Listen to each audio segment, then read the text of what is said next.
kuko irakamura ntabwo niyo uyitinzeho cyane ejo waramamaga ndakubwira nagiye ku musozi nagiye gusenga aha hantu iyo hatinze urangiye sinapfa no gukora ikiganiro ngiye ntavuye ku musozi reka uza amapepo yeyeyeyeye noneho reka rero nkwereke kubera content twaje dukoreramo ngiye n'umutware wanjye twaje twamagana divorce mu bapasteri twavuga ngo umukristo ashobora nibura gucika intege kuko n'umukristo n'ubundi abenshi n'ubundi aza mu rusengero n'ubundi ari abanyantege nke ariko s'il vous plaît umuntu asanze ameze ate Gasaro umuntu asanze ameze ate ufite ikibazo wenda tuvuge wenda cy'inshuti yawe umugabo byanze mu rugo byanze byabaye bombori nese nanjye nunsanga nanjye byaranze mfite uwa gatatu mfite uwa kane nzakugira iyihe nama nuko bivamo bizoroha kukubwira ngo mureke Pastor Claude yari inshuti yanyu cyane ese niki cyatumye wowe utavuga ngo reka nkubakire nawe wongera usubire kongera kurongora cyangwa se kongera kubaka nkuko natwe twubatse kandi tuni inshuti zawe nzi neza ko ngani inshuti ze magara kuko ngiye bwa mbere wana papa bitangaza bari kumwe bwa kabiri nanone dura bari kumwe nabanye tumvije inshuro ebyiri ariko bari kumwe ibihe byose nyuma rero naje kumva ngo ntago byagenze neza ndibaze se Pastor Claude nuriya wa mukozi wa Satani niyo nzima umwe w'umukozi wa Satani nyine ugiye gucuruza akabari akumenyerana gatangiye akabari n'amarogi y'indaya yego niwe kubera icyo uvuga umukozi wa Satani turasenga twavuga ngo twirukanye abashitsi w'umuvumo abazana umuvumo muri iyi nzu bose turabirukanye duhamagaye abashitsi b'umugisha hari n'igihe Satani akohereza umushitsi w'umuvumo ku buzima bwawe acinjira gikandagira muri saro yawe niba ufite umugabo umva mukarara mu Rwanda byahatari niba amafaranga mwari mufite amafaranga akabashiraho niba mwari mufite imodoka zikagonga niba mwari mufite abana ku ishuri bose bakaba ibigoryi ubuzima bukagenda bikabacanga kubera umuntu mwakiriye niyo mpamvu mbwira abantu ngo nimusenge kuko imiryango yanyu yarinjiriwe kandi yinjiriwe n'abantu mutazi hari abantu binjiye bazanye inkuru nziza hari n'abantu baje binjiranye inkuru mbi hari abantu binjira mu muryango w'abantu umuntu akabura amahoro bagatwara ubuzima bwe uyu ngembe ifitiye ubuhamya ndetse n'ibimenyetso ko hari abantu binjira mu miryango y'abantu nge rero n'uwo nguwo Claude uvuga yaje mu muryango wacu atazanye mu mugisha kuko akiwugeramo yari atumwe n'abadivorce kandi twari twanatanze na rugari twigeze guhura n'ibibazo bikomeye uwo Pastor Claude umbwiye araduhagurukira ngo kugira ngo atukubite hasi ngo atumanure noneho turangije tubona bameze nk'abantu bari guhanganira amafaranga kandi ngewe ntayo nabonaga ndangije ndavuga ni noneho buriya bafite uburyo babona amafaranga bari gutinya ko tubaka amafaranga yabo reka tubaharire noneho bayoragure turangije turabaharira niyo cyo kintu ahanini cyese gituma mutandukana gutyo kuri social media oya we na mwebwe na Pastor Claude Pastor Claude yashatse kudufungisha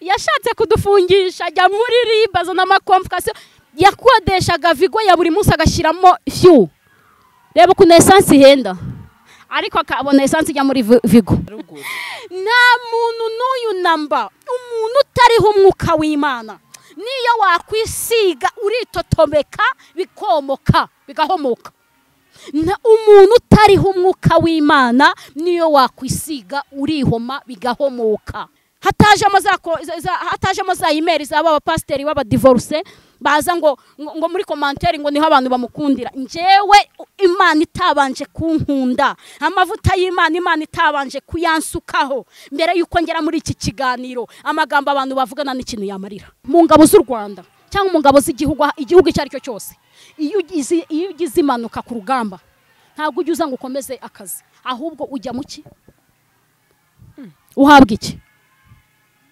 nawe rero yakomerekeye mu rugo cyangwa yarakomerekeje ijambo ry'Imana rivuga ngo muzatandukanywa n'urupfu cyangwa Kristo agarutse nihakagire iyo turi gusezeranya abantu icyo Imana yafatanyije nawe ugomba kugitandukanya none we urinde wiyisende uje kugitandukanya ese urupfu rurageze tubimenye ko wa mugabo wawe yapfuye none mutandukanyijwe n'urupfu none se Kristo aragarutse bwo none se muramutse mutumvikanya kugira ngo akwice cyo sohoka mwica ntimwatavuga ati reka dutandukane niba rero mutandukanye ibi attention ibi bintu bibwira abagore benshi n'abagabo benshi Gasaro uracyari mutoya niba bidashobotse ko wubaka urugo rwawe banza urebe imbere vana amarangamutima mu rugo ahubwo shira mu bwenge uvuga ngo uyu mugabo niba naniye Jacques niba naniye ari umuvuga butumwa mu misi yashize nawe twabipfuye ibyo bintu yarabwiriza akavuga ngo Jacques nakunanira ngo na Jean ngo nuza ngo si uzashobokana nawe kandi nawe byaje kuza kugira ute kandi koko ntago bashobokana reka nkubwire icyakunanije bwa mbere n'uyu munsi cyaba kigihari kandi icyo uhoye uwo mugabo n'undi mugabo na keretse n'ugenda ukamubyara ukamurera ukamwikuriza n'umwana uramurera nawe akakunanira wamubwira ngo canga akakubwira uti simba ishaka ahubwo ndacaha ngaha ndashaka ko wiga ukagira gutya na gukuru ukazabica uti ngiye nshaka ko umukinnyi w'umupira kandi ari umwana wibyariye none se umugabo wizeye gute ko umugabo wawe uzongera ugashaka azaza atameze nka wawundi nese uzahora utandukana mu bikurushaho ubundi abanyarwanda baravuga ngo wangugugu nigufwa wazya kuzana ukazana uri mirabunguri akenshi abantu batandukanye n'abagabo bari kunyumva baneza amatwi akenshi bageze mu ngo za gatanu wa mupasiteri ubajije ahubwo ndanatangaye cyane ukuntu mumbajije yigeze kuvuga kuri social media imwe uyu munsi umugabo kujyana nka teretware n'abagabo biraryoshye abenshi bafite aba exe bari hanze amadolari nayo yakoze ishano abenshi bafite aba exe baba hanze hanyuma Pastor Mutesi niyumva ibivuze kari umwanda katakagombye kongera kurongorwa ko bishaka kumubabaza reka nkubwire reka tuve mu bintu byo kwiyoberanya tuvugisha ukuri kw'Imana verite kandi ijambo ry'Imana ukora ibivuga terike ariko ngera akagira atakansubizamo imbaraga mu bugingo ntabwo rero nzaza kuvugira umuntu runaka ngaha njye nta muntu wanumye mwabantu mwe muri abantu benshi barimo barakora amahano hanze aramara kubyara abana 3 4 5 ikabibaye business ye akahita ry'umugabo umutima bagatandukana bamara gutandukana uti buri mwana azajya agenerwa yangaya inkoni y'Uwiteka iraje nimwihanganirane Satani yanga umuryango niyo mpamvu buri munsi ahora ugera gusenyuka ahora ni pipiniyera abo bantu byaye bakeneye kubona urukundo rwa papa na mama Uwiteka ngwina baragukeneye hari abamaze igihe kinini cyane barira hari abamaze igihe kinini cyane bafite agahinda hari abamaze igihe kinini cyane bakwifuza bakunzi ba Gasaro TV tubahaye ikaze aho muri mu mpande zose z'isi ndetse naho muri ku migabane yose y'isi mubwira ngo wowe ukunda Imana cyangwa se ukunda ibyo dukora wakomeza udushyigikira unashyigikira umurimo w'Imana ukanda kuri YouTube channel ya Beraka Choir nakubwira yuko ari korali nziza cyane ndetse ifite ubutumwa bwiza bw'Imana nkubwira ngo rero kanda like ndetse utange na comment uraba ushyigikiye umurimo w'Imana ugere ku isi yose nongera nkubwira kandi ukeneye ibyo kurya by'amoko yose ndetse n'ibyo kunywa wagana John Step nakubwira ko dufite ibyo kurya byiza ndetse n'ibyo kunywa by'akarusho ikawa nziza cyane dukorera hano Kimihurura hafi y'agasoko ko mu Rugando by'akarusho kandi dufite ishami hano Igikondo aho waba uri hose rero nta mwanya ufite wo kujyayo twagukorera delivery kandi bikakugeraho mu buryo bwihuse udukeneye rero waduhamagara kuri nimero 0786 22 2091 cyangwa se ugahamagara 079 20 52 317 nkubwira ngo uzaryoherwa kandi abashaka kumbona nzi neza ko nimugana John Step muzahansanga kandi muzishima Gasaro TV. Uyu munsi twakiriye mama w'ibitangaza. Tujye kuganira byinshi bitandukanye nabonye yari na comment imwe y'umuntu muri Belgique wanyeje link yarambwiye ati uno mama ko mutarakwana ikiganiro. Yo. ndamusubuje kandi Imana imuha umugisha. Amen. Wari umeze neza? Meze neza cyane. Kandi kuri Gasaro nanjye byari ibyifuzo byanjye nanjye kuhagera. Uko nkurikirana ibiganiro byanyu hafi ya byose. Urakoze cyane. Mva nka 90%. Nta kiganiro ushobora gusohora ngo mbure najye kukireba. Yego. Urumva rero nari nsanzwe remba kuza mu gikari. Urakoze cyane. Hanyuma ko rubwa mbe dukoranye uratubwira amazina yawe. Aba bantu badukurikiye ubibwire. Imana ibaha umugisha rero. Ni Prophète Ikirezi Marie Claudine, ni umumama w'umupasiteri. Bakunda kunyita mama bitangaza. Mama bitangaza. Niryo zina cyane batuziho kubera uburyo twagiye dukoreshwa n'Imana. Yego. Bigeraho rero izina buriya ntago buriya waryiyita, abantu nibo bari kwita bitewe n'ibikorwa ukora. Cyane. Ni mama bitangaza rero, ni umumama w'abana 4. Ndetse n'umutwara umwe wenyine. N'umutwara umwe wenyine. Uyu umwe. Ako kari ukimukunda ukongera hariko n'umutwara umwe. Hari gihe bari 2 abana 4 bahuje badahuje bwa papa. Urumva kera mu gihe wenda twakirijwemo, mu gihe twashakiyemo hashize igihe, ariko muri iyi minsi mu bihe nabonye by'iterambere, uyu munsi umupasiteri arajya kwipresenta ndi umugore w'abagabo bangahe, ndi umugabo w'abagore bangahe, ibintu nk'ibyo akajya kubisobanura.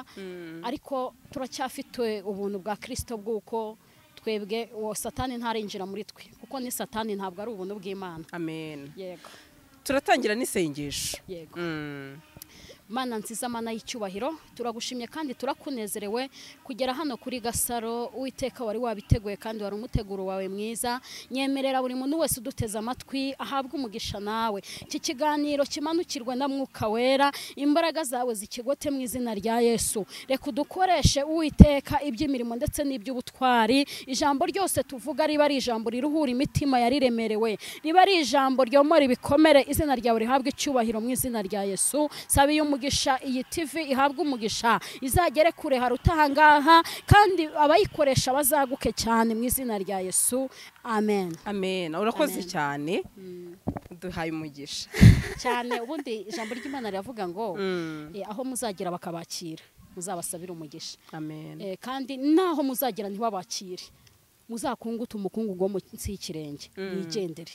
Buriya iyo tugeze buriya kuri TV nka gutya mamutwakiriye kandi tubasabira umugisha. Ahubwo mbabazwa na bantu baza mu makomanteri baza batukana, burya ntabwo baba batwakiriye. Tujya rero dukunguta rero umukungu go mu kirenge tukigendera, ugasanga basigaranye imivumo. Kuko buriya kuvuga ku munyamugisha ni umuvumo, kandi ku muntu wamenye Imana ntabwo ushobora kumutunga urutoki. Ubundi ngo ubukoze mu mboni y'ijisho ry'Imana.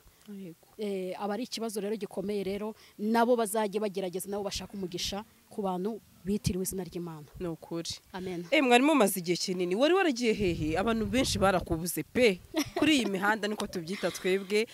Iyi mihanda ririho utuntu twinshi. Yego, ni ukuri. Waherukagaho kera kabisa? Kera ndumva umwaka n'igice bishize kabisa.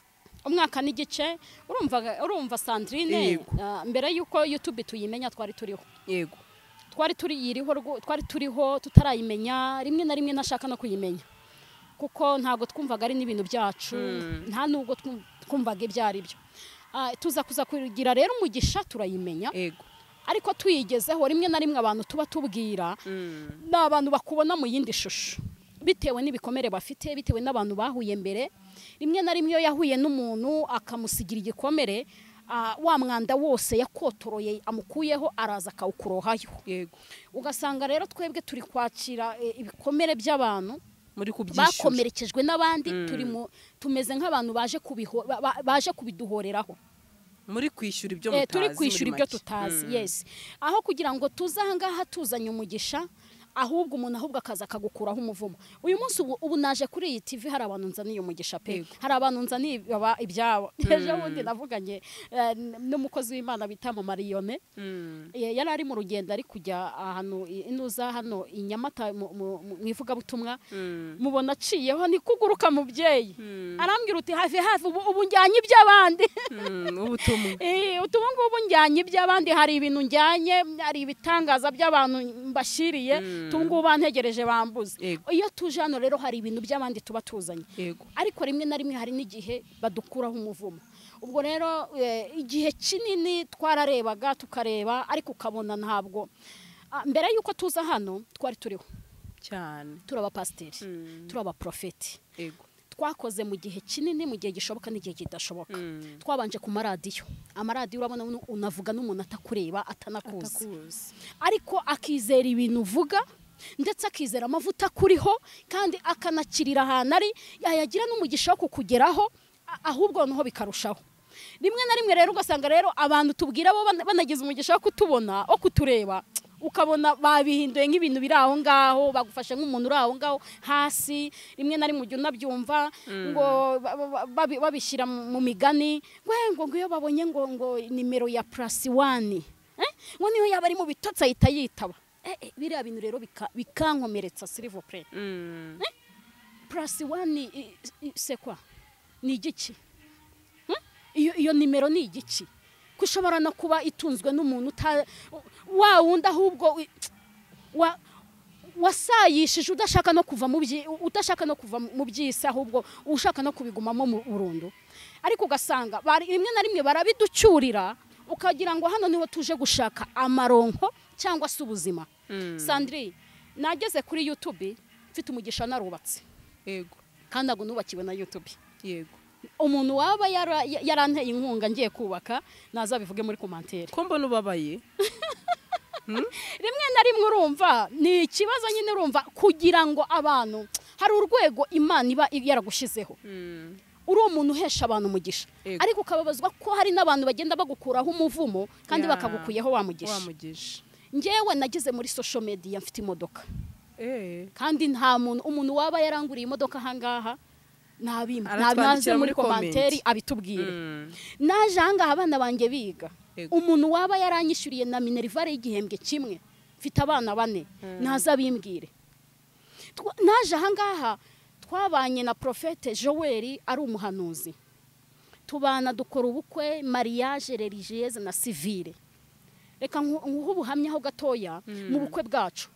Twari dufite manager twasengeraga manager wa Burarirwa. Yego. Sinzabyibagirwa witwaga Gaston. Yaragiye aterura imodoka yuzuye ikinyobwa arakizana aravuga ngo gikore mu bukwe muri civile na religieuse. Wow. Uwo ni umunyarwanda ntago ari umu diaspora. Yego.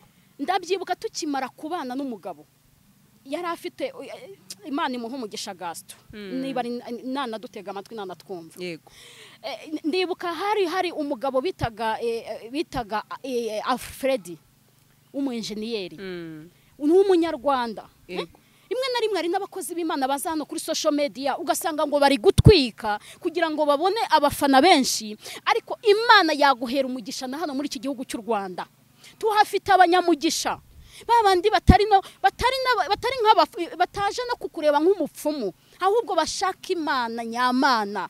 Wa wundi wicara akamenya ko umwigisha ijambo ry'Imana kandi akagufata nka profeti. Yego. Kandi umuntu ugufata nka profete buriya ngo nimunyizera muzizere nawe natumye. Ijambo ry'Imana niko rivuga.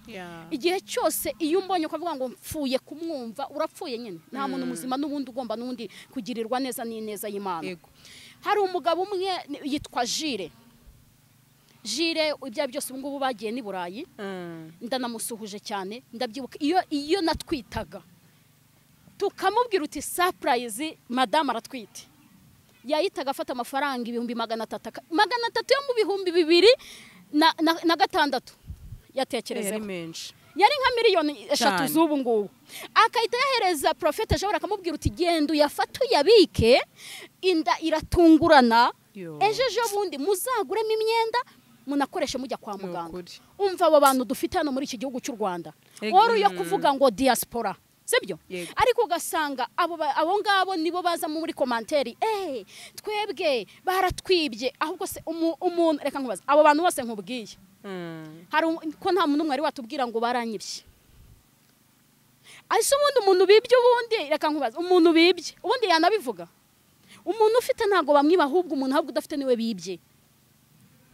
ubu Sandrine ubu ngubu waba ufite miliyoni 100 ugakuramo niyo cyaba igihumbi cy'idolari ukagereza umuntu ukagenda uririmba imihanda yose ngo bakwibye ho nago bishoboka ibihumbi 200 nuko ufite umbisha na umuntu akagusaba 5 habirenze yes ibihumbi 5 yego nanjye ubwangiye iyo nicariye mu rugo ka konte kanje kariho niyo byaba ngiye ibihumbi na senkani byanjye iyo hagize umuntu ntera shida umva dimiri gikuraho nafite ikibazo nkayohereza nkamubaza nahubwo amazina witwa noherezaho kugira ngo atayoba ariko umuntu mu diaspora uri hanze n'uwavuga ngo aragufashije yarenze ibihumbi 20 nabwo ni wa muntu uvuze ngo nsengera ariko ndi kumva nakugurira amayinite yes ikarita na fanta ikarita na kuva navuga ubutumwa hano kuri social media sindabona umuntu ambwira ngo akira fanta nuko umuntu waje hano umuntu wampaye iyo fanta naza muri commentaire abimbwira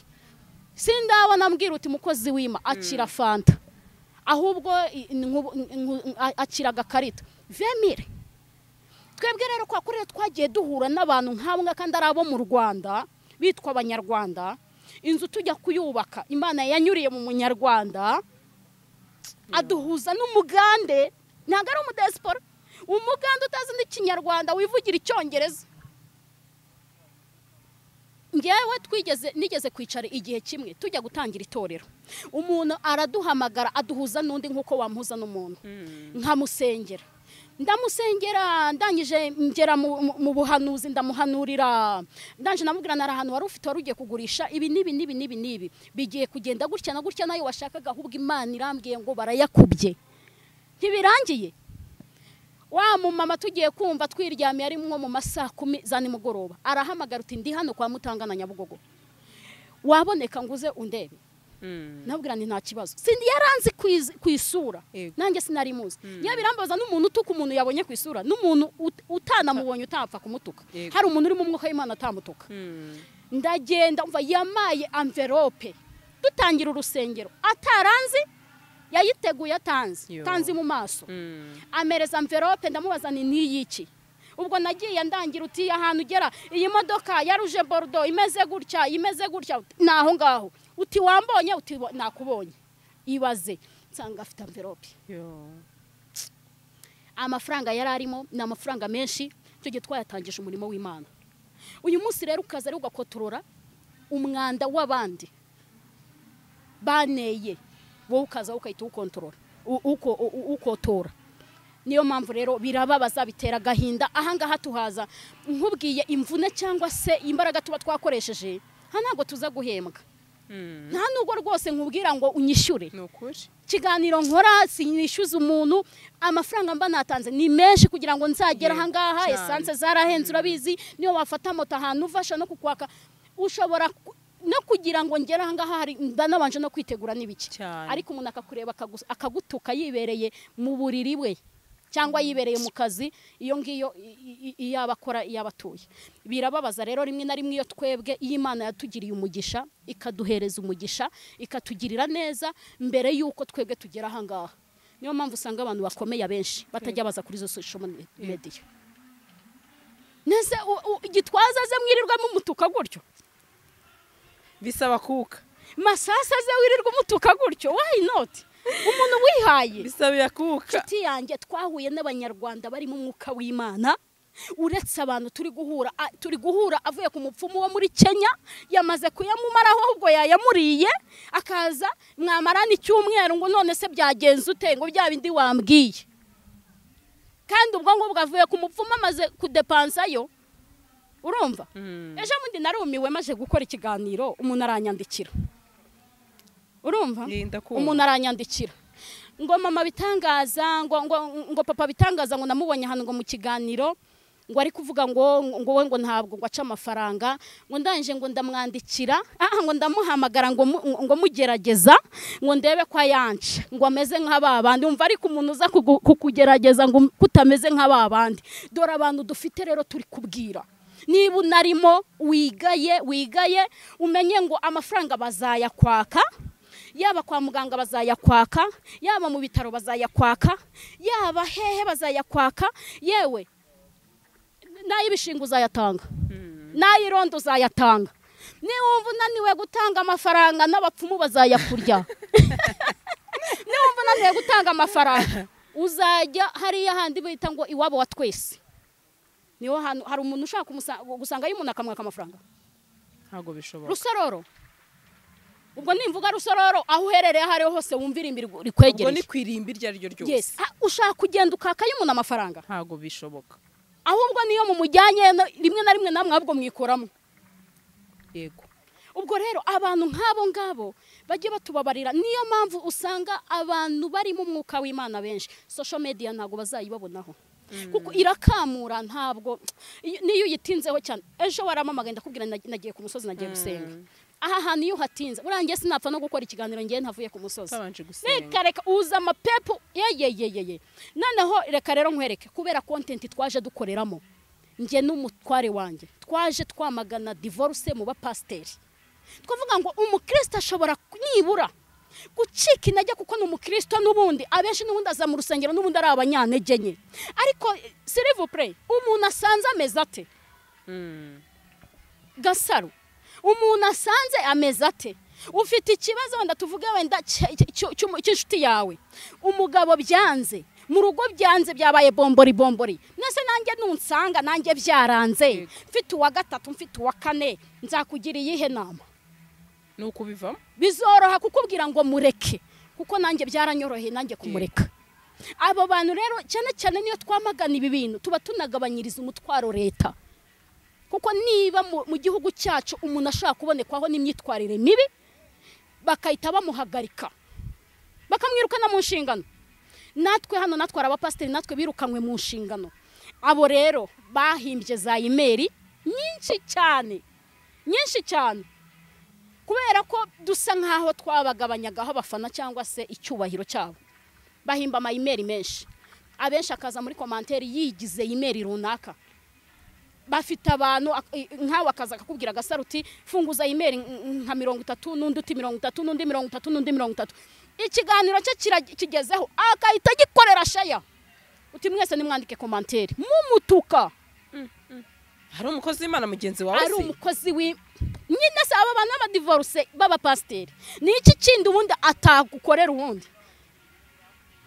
erega muri Ezekiel niho havuga ngo kuko barenze ku ndahiro barahiye niyo mpamvu uyu munsi wa none batazarokoka ubundi umuntu ubundi wagize ibyago navuga ngo hari umuntu ugira ibyago ariko hari n'umuntu witeza ibyago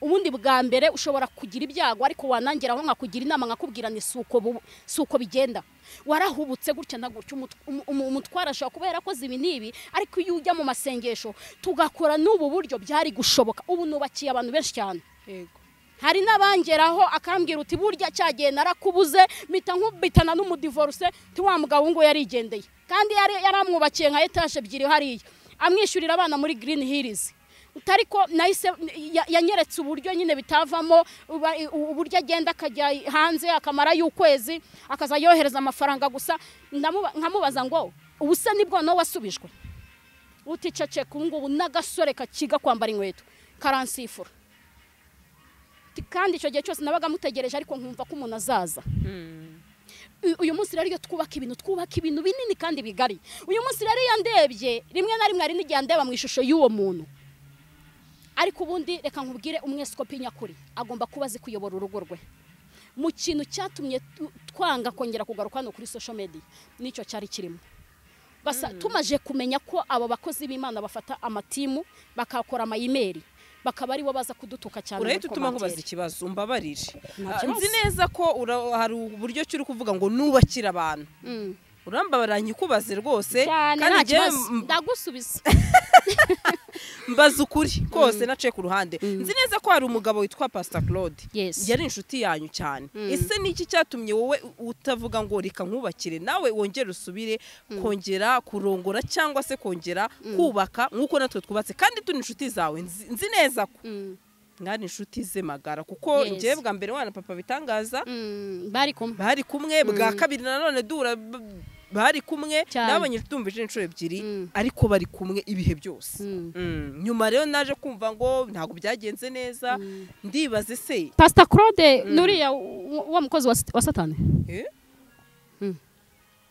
niyo nzima umwe w'umukozi wa Satani nyine ugiye gucuruza akabari akumenyerana gatangiye akabari n'amarogi y'indaya yego niwe kubera icyo uvuga umukozi wa Satani none se na uyu munsi mbivuze mu byagutangaza kandi nawe ubwo yarabyivugiye ubu nkuzanire video yabyivugiyemo neza kavuga ngo umucamanza ibi bintu natabikora gutya njewe mumenye ko natumwe na Satani kandi nakoreshwaga na Satani ikindi mumenye ko nzahita njya gucuruza amarogi ajyamo indaya aranabisobanura neza indaya none se ngo ubundi mwebwe nkunderega agiye kubyivugisha ni kwa kundi ngo ikisiga kimennye inda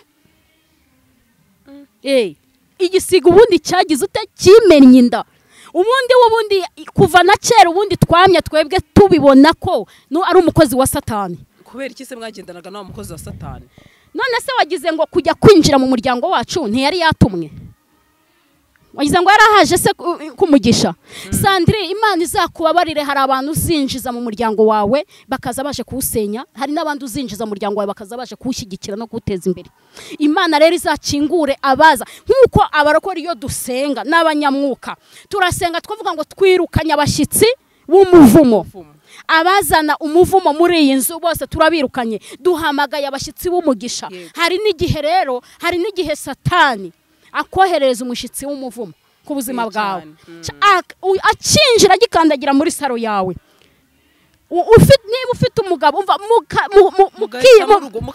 byahatari niba amafaranga mwari mufite amafaranga akabashiraho niba mwari mufite imodoka zikagonga niba mwari mufite abana ku ishuri bose bakaba ibigoryi ubuzima bukagenda bikabacanga kubera umuntu mwakiriye niyo mpamvu mbwira abantu ngo nimusenge kuko imiryango yanyu yarinjiriwe kandi yinjiriwe n'abantu mutazi hari abantu binjiye bazanye inkuru nziza hari n'abantu baje binjiranye inkuru mbi hari abantu binjira mu muryango w'abantu umuntu akabura amahoro bagatwara ubuzima bwe ngiye mbifitiye ubuhamya ndetse n'ibimenyetso ko hari abantu binjira mu miryango y'abantu ngiye rero n'uwo nguwo Claude uvuga yaje mu muryango wacu atazanye mu mugisha kuko akiwugeramo yari atumwe n'abadivorce b'abapasiteri nayo ni timu nini cyane timu y'abadivorce babandi bajya bakunda kuvuga amagambo y'agahinda bamwe bajya bakunda kurira bamwe bajya bakunda kuvuga nk'umupasiteri nabonye kwa Sabe avuga ngo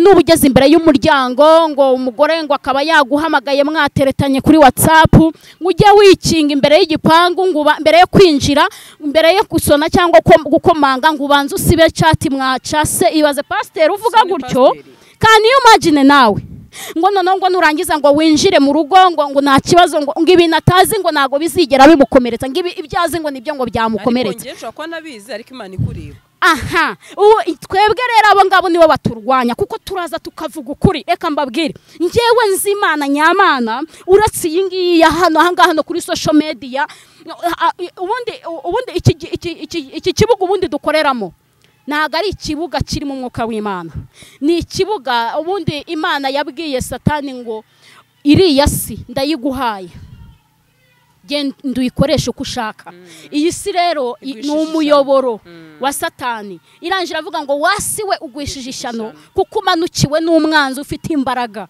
n'umujinya mwinshi cyane Satani afite imbaraga kandi arakoresha abantu ku manywa na nijoro niyo mpamvu umuntu nk'uwo ngo azaza akavuga n'ibyo bitekerezo nta gitekerezo cyubaka ibitekerezo ari kuvuga n'ibyo gucyurira abantu ngo nta kintu bazagutwara ngo uzababwire ngo burya si buno ibintu nk'ibyo pasiteri muzima ibyo ntago bimuva mu kanwa tugomba kuzana tuje kubaka abantu n'uwo ngo Pastor Claude umbwira naramukurikiranye n'uyu mwaka n'igice tumaze twibera hano iwacu mu nzu ntabwo twigeze tubona hari ibintu bizima yavugaga azi Bibiliya azi ijambo ry'Imana ariko kubera ko hari imbaraga baba bakorana nazo zitatuma nyine avuga nyine Imana ahubwo akavuga ibintu biri butume ahura n'iki n'abantu ngewe rero iyo nje aha ngaha nje kuvuga Imana nzima yabambwe umva Yesu wabambwe akabamburwa kandi Yesu wanga icyaha n'igisa nacyo wa wundi umve ngewe ijambo ry'Imana riravuga ngo mbana nabi imitima imenetse abo ngabo kandi nkunda bankunda abanshakana umwete bazambona yego nkunda bankunda bivuze ko abantu badakunda Imana ntabwo ibakunda ntabwo Imana ikunda abantu bose yakurema ariko ntigukunde ariko iyo ukunze Imana kandi ngo abanshakana umwete bazambona ngewe nageze hano hari ahantu hanini cyane Imana yadukuye hari imisozi Imana yatwururukije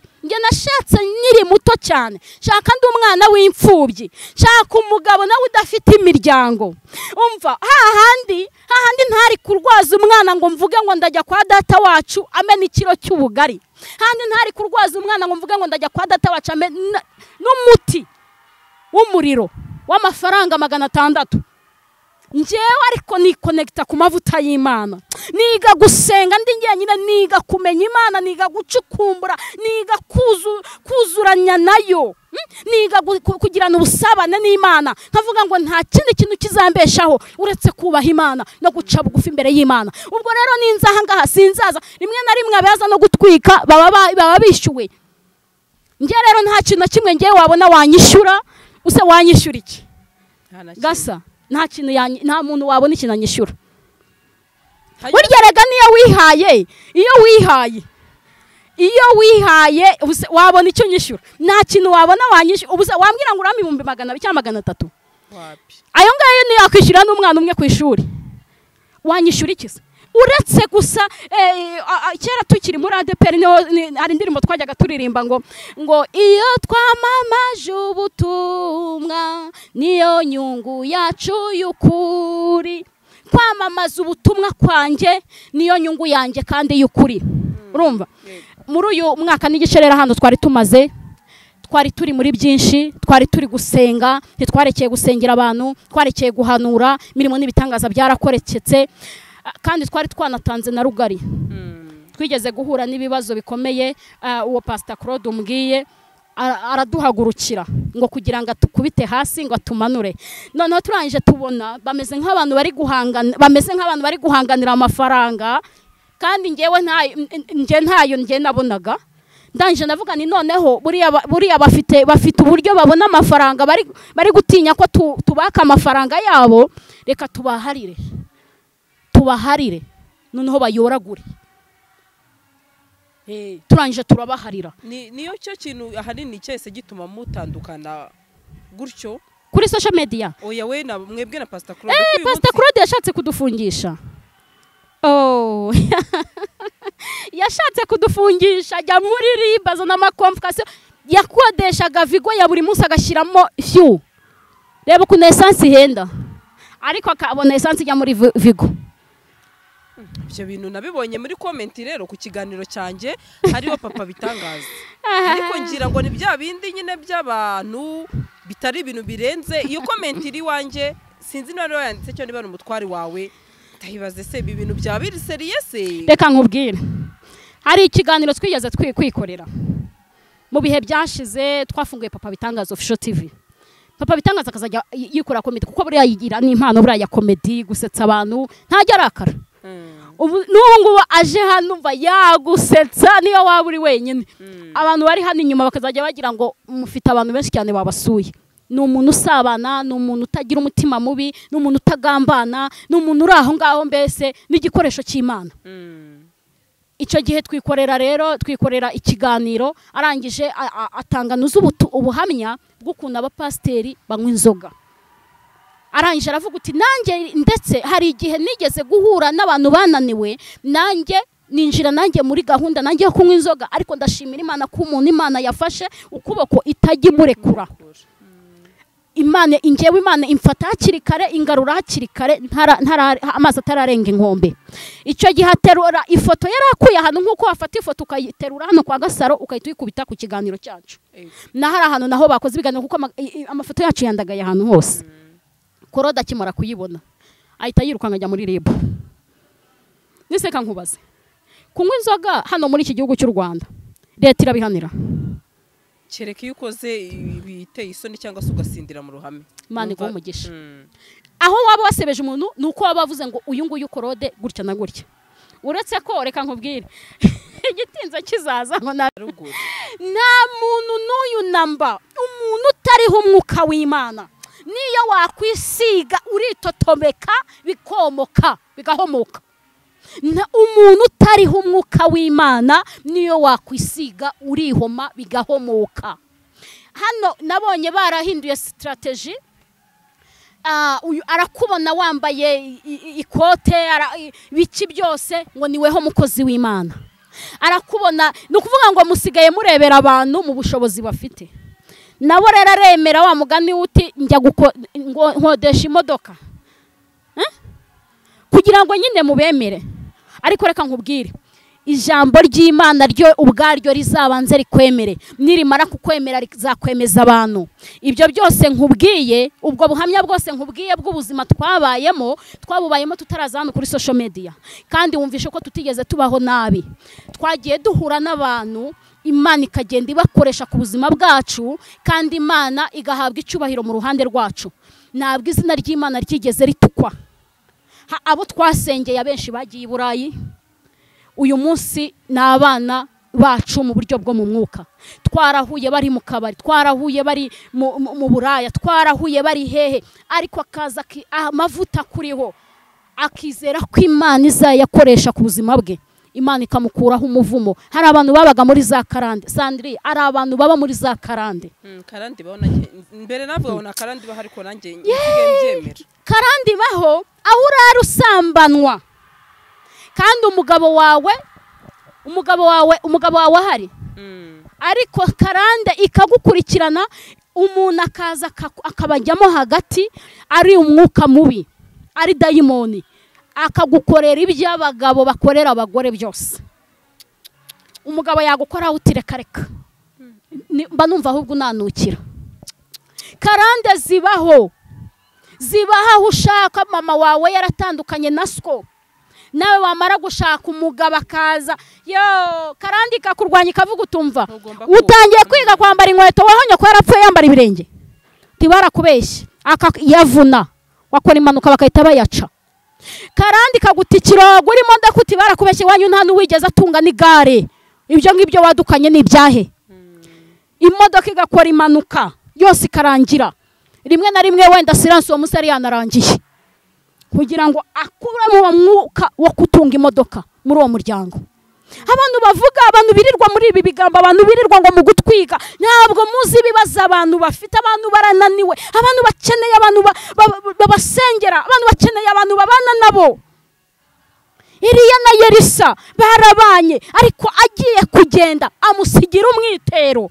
Abantu babuze ba Mose mu rugendo bari kugendamo, bari kwirukanyira inzu z'abapfumu.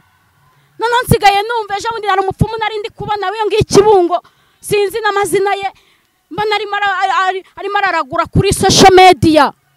Social media ziri kubamamaza, yashyizeho nimero ze. Noneho ngo yohereje ngo nabibonye ngo $1,000 ngo wacyoreje. Ahubwo murabeshira abakozi b'Imana ngo weho wagira umwuka wo guha umukozi w'Imana $1,000 wayahaye umupfumu se. Umwuka ukubamo ntago wayamuha. Hanyuma nagwandangirije se icyo gihe mwitabye ribu, mwaragiye muri itaba barabafunze, byagenze biti? Ni ibintu bikomeye cyane. Twebwe badusabye, batubajije, urumva byarashyushye kuko yirukankaga kuri TV yariyo yose. Iyo ariyo yose byukaga asaba ikiganiro, azi ngo ngiye gukubita hasi. Ubundi yarazi ko ubundi uyu mwaka n'igice tuzaza twara urwaye bwake. We yarazi yuko iyi social media ibyo byose kuko yageze iwacu, atambagira iwacu, arahareba uko hameze, yibwira ko twahakuye kuri social media.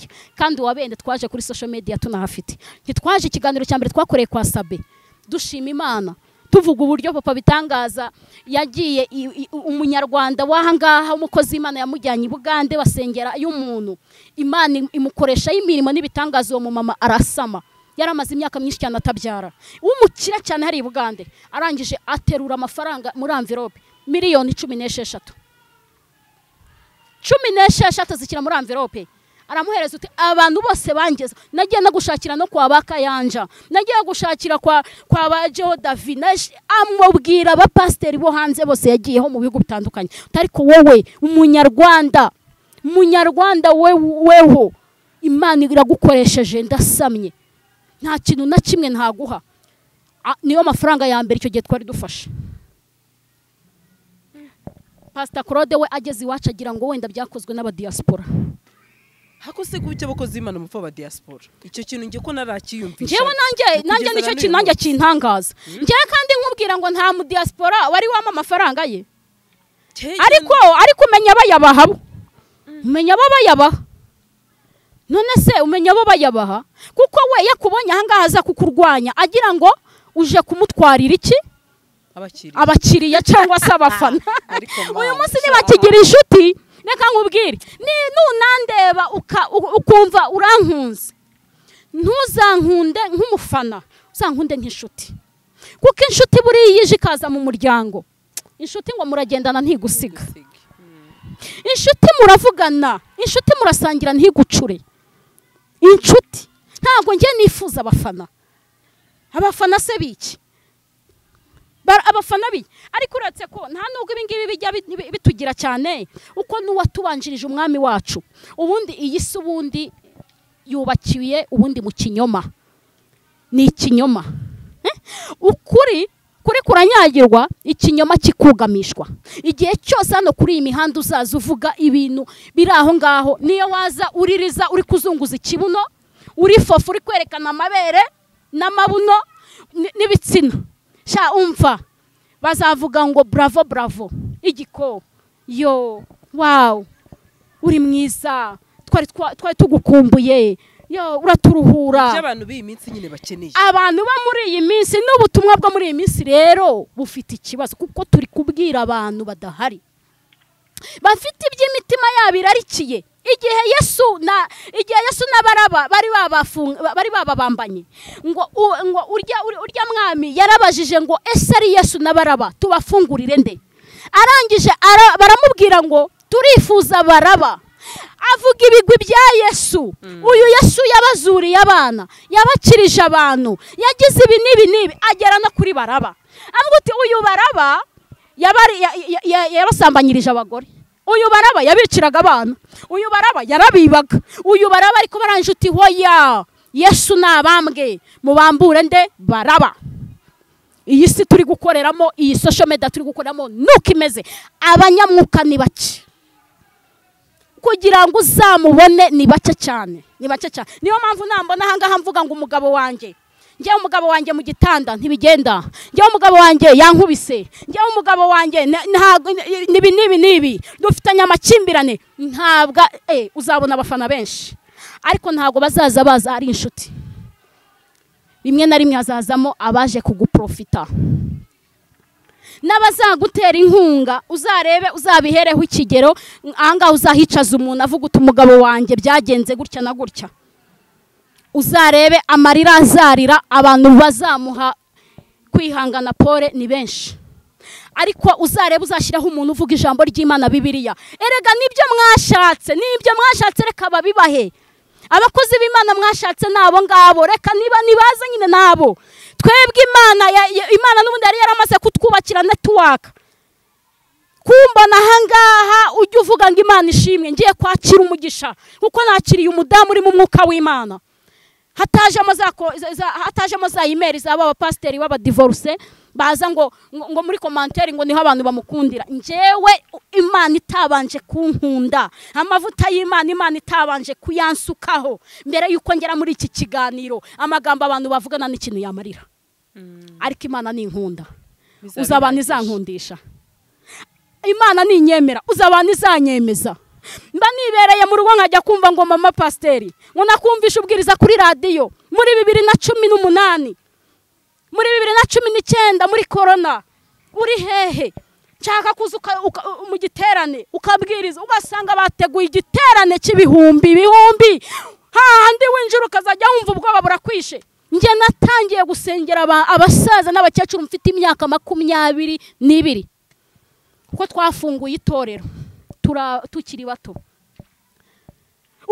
umubyeyi umumama umusaza akanyicara uruhande akazajya ambwira n'ibintu ntumva ariko nkasaba mwuka wera nkamubwira nisobanurira kandi mereza igisobanuro cyo guhereza uyu muntu kuko aranduta cyane mu myaka ariko kubera amavuta wansize ari kubona ko ari ngewe nyine agomba kwirukankira mu butabazi mu ibyo kumurengeza. Haleluya. Wakire uraka umenera amazi erane havuze uti mama pasiteri uturiya mwana w'umukobwa rimwe na rimwe ari n'igihe akwitira umukobwa kubera ungana nabi uti nahaguruke uti ndagushimira naje ndushe ngize gute ariko ibyo byose ntabwo ari twebwe tubikora. Haleluya. Ni amavuta Imana iba yadusize. Uyu munsi rero abakozi b'Imana nimureke ibyo social media ariko umenya ari nabwo ariko nta gitangaza kirimo. Twebwe twafunguye itorero twamaze imyaka myinshi cyane dukorera mu itorero tutazi ngo ibya social media.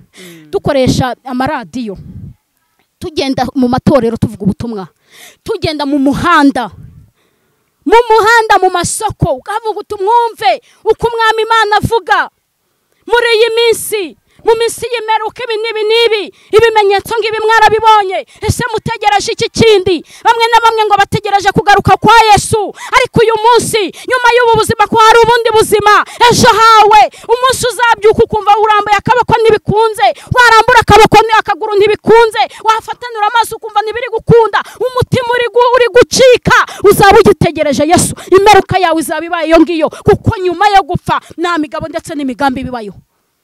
Niyo pasiteri yaza akavuga ngo nibakujyana akambara n'amakanzu akavuga akuzura n'umwuka akavuga indimi ntabwo Imana byatuma Imana igukingura utaragize imirimo myiza utaraniyejeje mbere ugahagarara ukabibwira abantu ukabona abantu baparitse amamodoka ukabona abantu banyoteye ijambo ukumva abantu bari gushaka kumva ayo makuru ariko ahangaha ugasanga umwana nakwita ngo wa wundi uri kwiyogereza amasahane hariya kagufataho ijambo. Niyo mpamvu ubona social media twebwe twarazigabanyije. Mu minsi yashize twe dufite ikiganiro kwa Gerard. Uyu munsi ntago dupfa gutanga ibiganiro ahantu hose ahantu no kuvuga ngo ntago turi kubishaka ahubwo aho umwuka w'Imana tuyoboye naho kandi ni ubwo ibyo byose turashimira Imana. Hari ikintu umutware wanjye yarambwiye utireka nkubwire ngiye guhagarika iyi social media ariko ndi gushaka Imana igaragaze bano bantu twabavuzeho kenshi abantu bagira ngo ni urwango abatari mu mwuka w'Imana bagira ngo ni urwango erega ni ishyaka rya Kristo kuza kukubwira ngo pasiteri utarasezera pasiteri wakoze divorce wimwakira mu buzima bwawe nawe washe kukwangiriza ubwawe noneho deja nawe noneho ngo ashe kugusezeranya. Basi Sandri niba uriya muntu yarakoze divorce ari umukristo basi egera umushumba uri mu mwuka w'Imana uzi kuyobora urugo rwe. Ijambo ry'Imana rivuga ngo iki ngo umweskopi nyakuri agomba kuba azi kuyobora urugo rwe atanywa ibisindisha. Ntabwo kuba papa bitangaza aravuze ngo nanywa inzoga ariko ndayireka ntabwo ari uko kunywa inzoga ntabwo ari uko nta muntu yakubitaga ntabwo yarwanaga nta na kamera hari kamera yigeze imufotora se mwigezemo umugore ari kuzinywa ariko kubera ko ari mu ijambo ry'Imana kubera ko yuzuye umwuka w'Imana kubera ko yigishijwe erega ahantu twabanjirije twebwe twarariye turanywa twebwe twarigishijwe apana ibi ngibi turi kubwira abantu turi kuza kubatwikiraho. Ariko reka nkubwire igihe kirageze ngo Imana ivangure inama n'ihene ihene hariya n'inama hariya kandi ngo muzabamenyera ku mbuto zabo.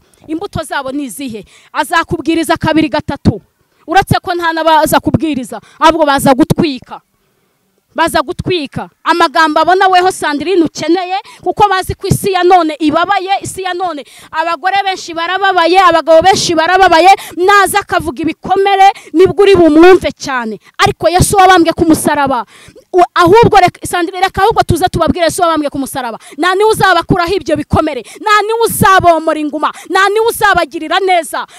Nabaye imfubyi ndi uruhinja nkiri mutoya mama ahari aho yagiye hari hose bya byose yagiye afite ubwavu gutaba abana ntibazakura ariko nkubwire ngo twarakuze ariko kubera ko naremeye mbi igitambo cy'umuryango wanjye njyewe ndavuga nakijijwe nyiri umwana, ndavuga ngo hari ibintu bimwe na bimwe ntazakora kugira ngo izina ry'Imana ridatukwa, kugira ngo ndebe ko uyu muryango nawucungura. Mama ntahari ngo awucungure, data ntahari ngo awucungure, ariko ngiye kwihigira uriya Yesu ujya ucungura abantu, ayarangiza akabakiza igisuzuguriro.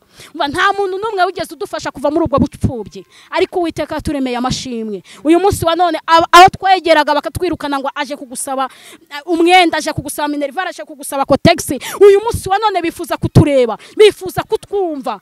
Rimwe na rimwe uteye intambwe winjiye muri aradibu hasanga uwo dusa imanga yanjye, uri kubyumva? Nta mama wahamushize, nta data, nta kimenyane, nta muryango, nta nshuti. Ndibuka umunsi ajya kujyayo bajya kumusinyisha kontara, nagiye mu masengesho y'icyumweru cyose ndi mu mazi, mbwira Imana nindaririra gakondo yanjye, ndayiririra Uwiteka. Hari ibyo Satani azi neza kutakora mu muryango wacu, ariko yerekane iriya ntebe ntihazagira undi bazayiha, bazayimuhe. Haleluya. Nta wundi wabikoze uretse uwo naririye icyumweru cyose, ariko umuntu akaza akagusiga umwanda, atazi aho waririye, atazi aho wasengeye, atazi uburyo ubana n'Imana. Niyo mpamvu izi social media ntago tuza kuziriraho, ahubwo rimwe na rimwe tunazishoraho ayacu, tuzishoraho ayacu.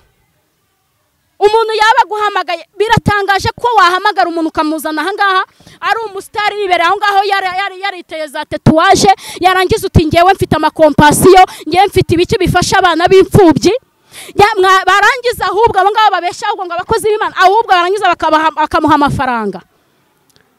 Ni umusitari, ni umuntu uri aho ngaho, ariko pasiteri yaba ari aho ngaho, yaba ari aha, wakwibesha wanamuhereza gufashisha imfubyi, ukaza uvuga ngo watanze amafaranga. Ariko reka mbabwire, Imana ejo ndimo ndasenga ndi ku musozi, yarambwiye ngo abantu batanga ukuboko kw'iburyo ngo kw'ibumoso kakamenya icyo katanze, ngo abo bantu nta mugisha bazabona. Kera iyo twatangaga, niyo wahuraga n'umuntu akakubaza ngo uvuye he, waramuhishaga kuko wahigaga umugisha w'Imana. Ariko uyu munsi umuntu ari yandagaza akagusaba amafoto, akakubwira utahubwo nugerayo umamagare mbibone.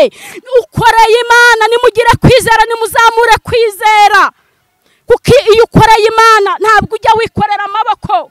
Dawidi yabivuze neza, aravuga ngo dore nari umusore ariko dore ndinze saza, imvi zibaye uruyenzi, sinari nabona umukiranutsi arekwa cyangwa ngo urubyaro rwe rusabirize. Uyu munsi abantu bari gushaka kwereka abantu, kunezeza abantu. Reka maguruke ngenda ntanga amasima y'urusengero, ariko ndayatanga mu giterane abantu bose bandeba. Wacishe, ntabwo ari uko dukorera Imana. Imana twakoreye si uko twayikoreye, Imana twavuganye nayo n'uyu munsi tukivugana nayo si uko tubwira. Ukuboko kw'iburyo ni gutanga, ukw'ibumoso nikakubimenye.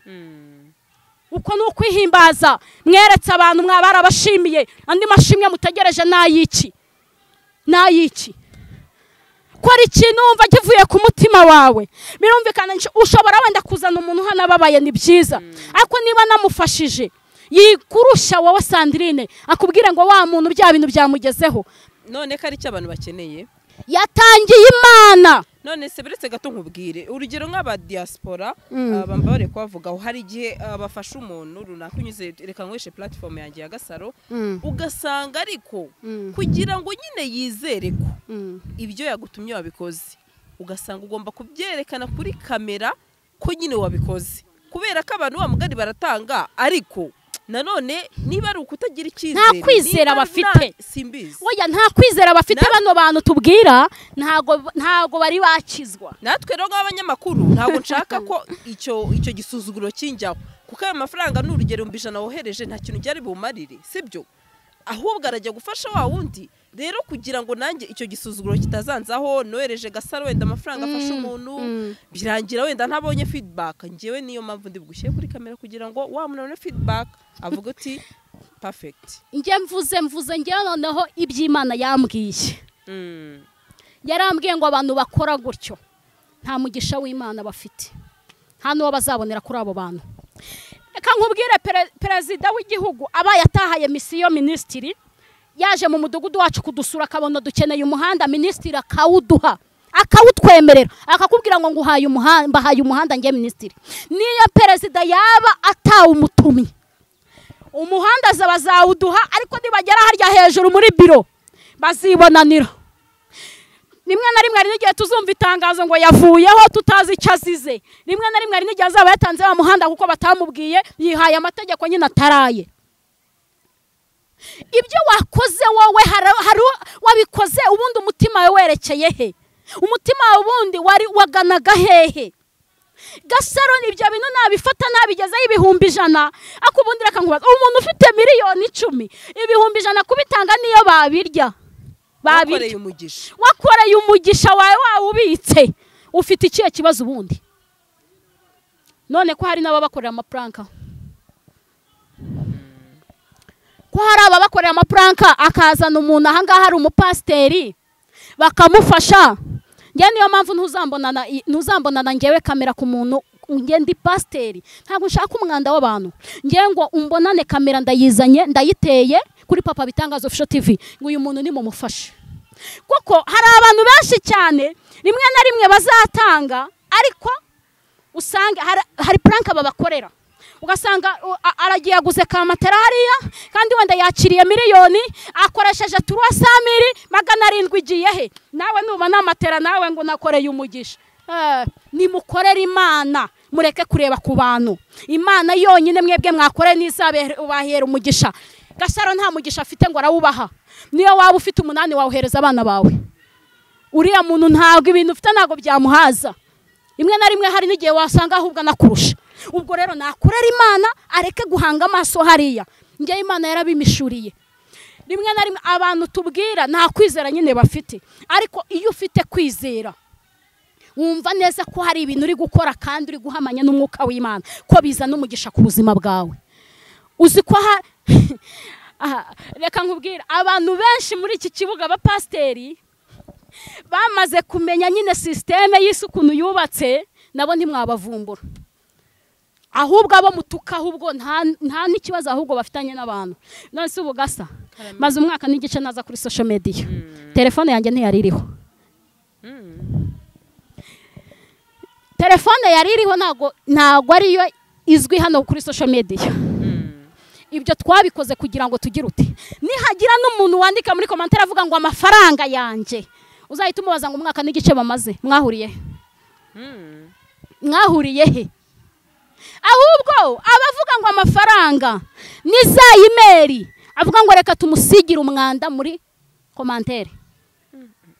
Wumvisha abantu tugendana, ariko reka nkubwire nuko nubundi abo bantu sabantu barimo Kristo, ahubwo ni bene se kiwa 7 babandi ngo bihangiye kuvuga Yesu uwo Paulo yavugaga batazi neza. Hanyuma si cyo gihe mujya muri ribu hari ikintu ariko ntago mwafunzwe. Oya, ntabwo rega abakozi b'Imana ntabwo rega bafungwa ku bintu by'ibinyoma gutyo. Ntabwo Imana yakwemera ko badufunga ku bintu by'ibinyoma gutyo. Korode yaratugenzeje cyane pe, akoresha imbaraga nyinshi tukazatugira ngo ari n'ikintu twamwibye. Musiko twanakoraga n'ikiganiro tukavuga ati Korode niba hari n'ikindi kibazo ahubwo weho ubitse kibanga tutazi tubabarire. Ariko umuryango wacu wiugambanira kuugeza hasi. Pasiteri bita Gabi yakoze ikiganiro avuga ngo Claude ni umugambanyi. Rimwe na rimwe abantu baravuga ngo ntago babizi. Ariko abantu batabizi, abantu babanye nawe neza baramuzi kandi baramusobanukiwe. Ashaka no kukuzaho gushaka amafaranga. Kandi ikibazo hano kwa Yesanga dukorera hari amafaranga. Uyu mugabo twakurikiye afite amafaranga, atanga amafaranga ariko kumwizeye kandi agahinduka no mu mutima we. Ubwo ngo yaduhaye umwana wayo Yesu, ese izabura ite kumuduhana n'ibindi byose? Ibiri munsi y'ijuru byose ni ibyayo. Yaba ari amazu izakwima ibyo byondo, ikibazo gikomeye. Izakwima amabati ngo niriya moda kugendamo. Uba wumva ariko byibuze mwarababariye nta kibazo. Twebwe ubwo se uwo mwaka n'igice twari tumaze nago twaba tutaramubabariye. Ko mwese muri abakozi b'Imana ariko cyane. Oya ntago ndi bwemeranye nawe. Kubera bira binagenda avuga ngo PS ngiye buratwarana bipfuye. Iyo udafite umugore nyine ubwo we esanse bikoresha nuko haba hari PS abura hari icyabura. njyewe ndi mu bantu ba mbere bamugira inama ndamubwira ni reka iryo jambo rya PS uzanye ntago rigezweho icyo mwita mugipfa twatangiye nyine tubipfa namubwira nti umweskopa agomba kugira umugore umwe ahubwo shakisha hari ijambo wahereyeho mbere uravuga ngo kuki ko mwubakiraga abantu kuki we mutagerageje we kumwubakira wasubirane n'umugore we ndangije namubwira ni ahubwo higa uburyo wasubirana n'umugore wawe wa mbere ukomeza inzira ya gipasteri numva ngo musezeranya n'abantu mumenye ko mubaruhaho imivumo hamwe n'abandi ba pasteri baba divorce umuntu bizera akaza ukamusezeranya kubera karimi karyoshye wamubwiye amenye ko rugo rwe rutazahama kuko ahuye n'umunyamuvumo amusutseho umuvumo ahubwo afazari weho niba weho uri umunyantege nke shaka umunyembaraga nese wabonye impumyi iranda indi mpumyi ubundi biragoye hanyuma ariko ubu reka nkubaza umunyeshuri yajya muri classe wenyine akaza abandi banyeshuri bakiga burya iyo prof atinjiyemo nta kintu akubwira ko batize siko umwana akubwira ntago uyu munsi twize mwarimu ntiyaje kandi wenda banigishanyije kubera iki nta muswa wigisha undi muswa ari ubundi bwenge bari bakeneye kuri mwarimu ariko ntiyaje uyu murimo wacu rero hari intwari Imana yatoranyirije muri uyu murimo bagomba kuza bakaba miriwari bakaba mwamba wani yo gufata abantu ibiganza bagahinduka ba Mose uyu munsi ndi kumva hari intumwa za shitani ziri kuza ku masosho media biratangaje ko bapfumu bari kwamamazwa ariko abakozi Imana bakabatuka bakabatera amabuye simvuze ko bose wenda ari beza ariko harimo n'abazima haracyari ibindi bihumbi bitarapfukamira Bayali wirinde ntubafateho umuvumo nuhe mupasteri wemera ufite umwuka w'Imana numvisha ukomeza kuvuga umwuka w'Imana njyewe umupasteri utarimo n'umwuka w'Imana njye niyo murebye gutya kuri social media mitambimenya umuntu kuri social media uvuga uti uyu mukozi afite amavuta y'Imana rwose uvuga ati wenda mubona nanjye nkafashwa n'ubwo ndi umukozi w'Imana oya njyewe mfite benshi cyane ntabwo navuga umwe njyewe reka nkubwire kubera uburyo nahamagawemo n'uburyo nakujijwe n'amavuta y'abakozi b'Imana n'uburyo kandi nagiye mpabwa umugisha mperebwa umugisha ku bakozi b'Imana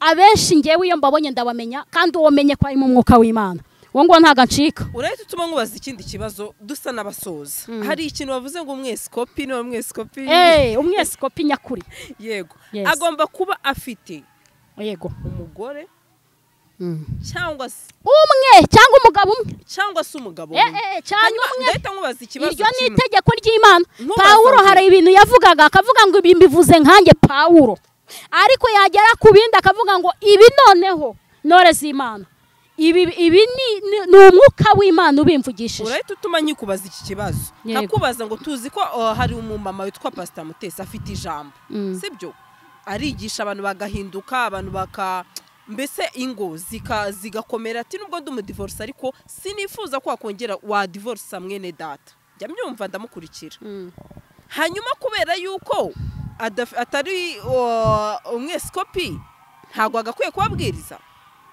oya yakagombye kuba ari ku gice uwo nguwo umbwiye ku gice gute ari yicaye hari ari kwigishwa igituma nyine urwo rugo nyine atarushobora kuko mu ngabo z'u Rwanda cyangwa mu ngabo z'igihugu icyo ari cyo cyose iyo ugize imanuka ku rugamba ntabwo ujya uza ngo ukomeze akazi ahubwo ujya mu ki uhabwa iki nawe rero yakomerekeye mu rugo cyangwa yarakomerekeje ijambo ry'Imana rivuga ngo muzatandukanywa n'urupfu cyangwa Kristo agarutse ntihakagire iyo turi gusezeranya abantu icyo Imana yafatanyije nawe ugomba kugitandukanya none we urinde wiyisende uje kugitandukanya ese urupfu rurageze tubimenye ko wa mugabo wawe yapfuye none mutandukanyijwe n'urupfu none se Kristo aragarutse bwo none se muramutse mutumvikanya kugira ngo akwice cyo sohoka mwica ntimwatavuga ati reka dutandukane niba rero mutandukanye ibi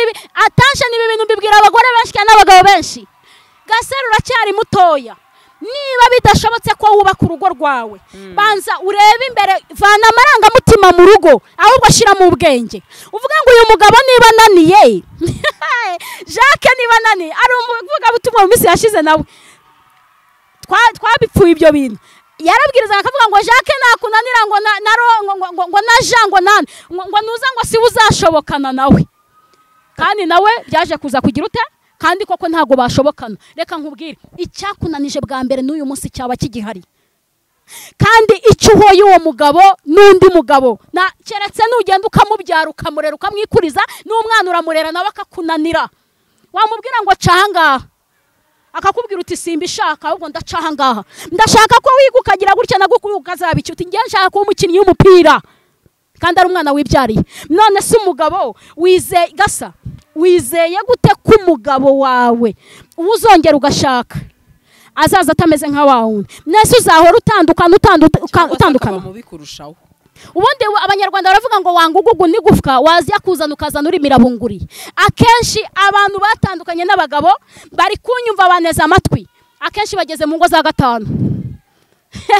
Wa mupasiteri ubajije, ahubwo ndanatangaye cyane ukuntu mumbajije, yigeze kuvuga kuri social media imwe, arangije aravuga ngo wa mbere nakunanira ngo uzajya no mu wa kabiri ugerageze, ngo uzagerageze amahirwe yawe nushaka uzagera no mu ya 10, ngo nagera mu 10 ngo akaba ari ushobokera ngo uzicara aho ngaho. Pasiteri muzima nagavuga ibyo ngibyo. Twebwe twigishijwe kwihangana, hahirwa bihangana kuko ibyo babwiwe n'umwami Imana ko bizasohora, hanyuma kongera gushaka. Uracyatuma nkubaza, cyaba ari ikibazo gikomeye cyane umukozi w'Imana hita udimisiyona, tanga ibitabo, umva fata Bibiliya. Jewe ibyo bintu bya mama bitangaza hari aho tutari bwemeranye, aracyari mutoye. Ngiye beretse mvuge nkanjye, niba kiri muto aho kugira ngo ugende ku ruhande usambane, nje numva it's better yuko washaka kugira ngo ugende usambana ku reka nkubwire aho kugira ugende usambana n'umugabo umwe 2 3 4. Njewe si ukukubeshya, niba Pastor Mutese byesema yavuga uti reka mfata umwe aba ari we mugabo wanjye, tubane mu buriri, tubane mu bibi no mu byiza nyine, aho kugira nsambane n'uyu gutyo n'urugero. Umubiri ni umubiri. Reka nkubwire rero, ntago twigeze twumva ngo hari abakozi ba Satani. Wari wamubona agenda n'amaguru ngo umurebe mu maso yitubona ngo umukozi wa Satani? Hoya ntago wamumenye.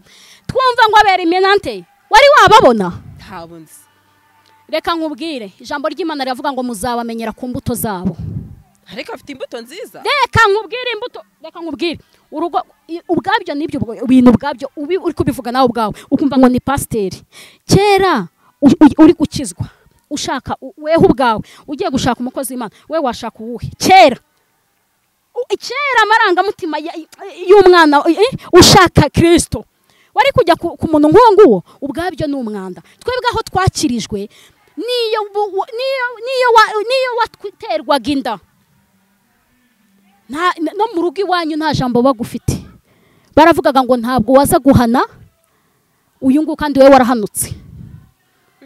None waba ufite izihe? Ubu waza kumpanura gute ku mugabo ukambwira ngo ihangane kandi wowe utarihanganye? Kubatse si ukorega ari marayika, si ukorega tudahura n'ibibazo. Uzagenda ugenda no muri izi ngo zaba bashumba, ugende buri wese umubaza ku giti cye, azakubwira ngo urugo ntabwo uzarwubaka ngo uvuge ngo ngeze kwa Yesu. Ni umuntu muhuye akuze nawe ukuze, ni umuntu kubahana kumvikana, umva kubahana kumvikana no kuzuzanya no kwizerana no kwigomwa kankongere. Pawulo niwe wavuze ngo ibyarindamu yanjye byamindukiye kuba igihombo ku bwa Kristo. Uyu munsi umugabo kujyana nka teretware n'abagabo biraryoshye, mu yandi magambo ku muntu uri mu isi biraryoshye. Uza amagambo aba hariya, nawe uduteze amatwi niba ufite fiance umva amagambo akubwira ngaho, noneho umva noneho kuyumva uri umugore noneho utandukanye n'umugabo cyangwa se ibyo bintu biraryoshye, biryoheye amatwi cyane cyane kuko uriya muntu nta bana afite bamwaka minerivare, nta kibazo gihari, ni no stress mbese araza rero kuruhukireho. Uyu munsi kuba rero ntabikora si uko kuza ahangaha hari benshi banaje ahangaha bafite abagabo kuko abenshi iyi social media yabambuye ingo sindi butinye kubivuga abenshi bafite aba ex bari hanze amadolari nayo yakoze ishano ngahore abenshi bafite aba ex baba hanze kajya kumanga umugabo wanjye aba hanze reka nkubwire Yesu ngewe nakurikiye reka mbabwira afite amafaranga amapawundi amayero yeyeye hanyuma Pastor Mutesi niyumva ibivuze kari umwanda katakagombye kongera kurongorwa ko bishaka kumubabaza reka nkubwire reka tuve mu bintu byo kwiyoberanya tuvugisha ukuri kw'Imana verite kandi ijambo ry'Imana ukora ibivuga terike ariko abantu turi kubwira kenshi nago basoma Bibiliya ahubwo barayisomerwa noneho ikibazo rero aba bantu baza bafite imirongo yabo bamize bimeze nka cya gihe umusore yashaka kugusambanya wowe ukijijwe yajyaga ku murongo agasoma ngo ntukarerege mugenzi wawe ngo ufite ngo icyo uri bumuhe hafi aho ngaho ngo nuzawe ubikoze ngo uzaba ukoze icyaha ariko ntamanuke munsi yaho amenye andi magambo yakurikiye icyo kintu uvuze cyangwa se avuge arinde muntu babibwiraga